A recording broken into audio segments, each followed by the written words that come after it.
Next time ನೀವೇನಾದ್ರೂ ಬೆಂಗಳೂರಿಂದ ಮಾದೇಶ್ವರ ಬೆಟ್ಟ ಕಡೆ ಟ್ರಾವೆಲ್ ಮಾಡ್ತಾರೆ, ತಿಂಡಿಗೆ ಅಲ್ಲಿ ಇಲ್ಲಿ ಹುಡ್ಕಕ್ ಹೋಗ್ಬೇಡಿ, ಒಂದು ಜಾಗಕ್ಕೆ ವಿಸಿಟ್ ಮಾಡಿ ಪಕ್ಕಾ ಕಳೆದೋಯ್ತೀರಾ.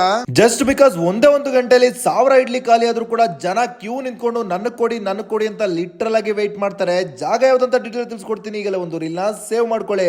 ನಾನಿವತ್ತು ನಮ್ಮ ಮಳವಳ್ಳಿಯಿಂದ ಜಸ್ಟ್ 3 ಕಿಲೋಮೀಟರ್ ದೂರದಲ್ಲಿರುವಂತ ಮಾಗನೂರ್ ಅನ್ನೋ ಒಂದು ಜಾಗದಲ್ಲಿ ಕಳೆದ 80 ವರ್ಷಗಳಿಂದ ಸಕ್ಸಸ್ಫುಲ್ ಆಗಿ ರನ್ ಮಾಡ್ಕೊಂಡ್ ಬರ್ತಾರಂತ ಪುಟ್ಟಪ್ಪ ಹೋಟ್ಲ್ ಅನ್ನೋ ಒಂದು ಜಾಗಕ್ಕೆ ಬಂದಿದ್ದೀನಿ. ಇಲ್ಲಿ ನಿಮ್ಗೆ ಸಿಗೋದು ಎರಡೇ ಐಟಮ್, ಇಡ್ಲಿ ಮತ್ತೆ ಪಲಾವ್. ಅದು ಕಾಂಬಿನೇಷನ್ ಆಗಿ ಚಟ್ನಿ ಮತ್ತೆ ವಡೆನ್ ಕೊಡ್ತಾರೆ. ಇಲ್ಲಿ ನಾವು ಕೂಡ ಒಂದು ಪ್ಲೇಟ್ ಇಡ್ಲಿನ ಟ್ರೈ ಮಾಡಿದ್ವಿ. ಜಸ್ಟ್ 40 ರೂಪಾಯಿಗೆ 6 ಇಡ್ಲಿ 2 ವಡೆ ಕೊಡ್ತಾರೆ. ಕೊಡೋಕೋಸ್ಗೆ ಸಫಿಶಿಯಂಟ್ ಆಗಿರುತ್ತೆ. ಬೆಣ್ಣೆ ಬೇಕಾದ್ರೆ ಎಕ್ಸ್ಟ್ರಾ ಪೇ ಮಾಡಬೇಕು. ಇನ್ನು ಟೇಸ್ಟ್ ವಿಚಾರಕ್ಕೆ ಬರೋದಾದ್ರೆ ಇಡ್ಲಿ ಜೊತೆಗೆ ಬೆಣ್ಣೆ ಹಾಕೊಂಡು ಖಾರ ಚಟ್ನಿ ಜೊತೆ ತಿಂತಾ ಇದ್ರೆ one of the best idli, best chutney, best ಬೆಣ್ಣೆ ಅಂತಾನೆ ಹೇಳ್ತೀನಿ. ಪಕ್ಕಾ ಕಳೆದೋಯ್ತೀರಾ. ಅದ್ರ ಜೊತೆ ಕೊಡುವಂತ ಮಸಾಲ ವಡೆನ್ ಮಾತ್ರ ಮಿಸ್ ಮಾಡದೆ ಟ್ರೈ ಮಾಡಿ. ಗರ್ಗರಿಯಾಗಿ ಸಖತ್ತಾಗಿರುತ್ತೆ. ಬಟ್ ಆಮೇಲೆ ಟ್ರೈ ಮಾಡಿದಂತ ಪಲಾವ್ ಅಂತೂ ಇಡ್ಲಿ ಮುಂದೆ ಲಿಟಲ್ ಆಗಿ 0 ಅಂತ ಹೇಳ್ತೀನಿ. ಓಕೆ ಆಗಿತ್ತು. ಸೊ ನೆಕ್ಸ್ಟ್ ಟೈಮ್ ನೀವೇನಾದ್ರೂ ಮಳವಳ್ಳಿ ಕಡೆ ಬಂದ್ರೆ ಒಂದು ಜಾಗಕ್ಕೆ ವಿಸಿಟ್ ಮಾಡಿ. ಇದೇ ತರ ಕಾಣಿಸ್ಕೊಂಡು ಫುಡ್ ಪೇಜ್ ನ ಫಾಲೋ ಮಾಡಿ.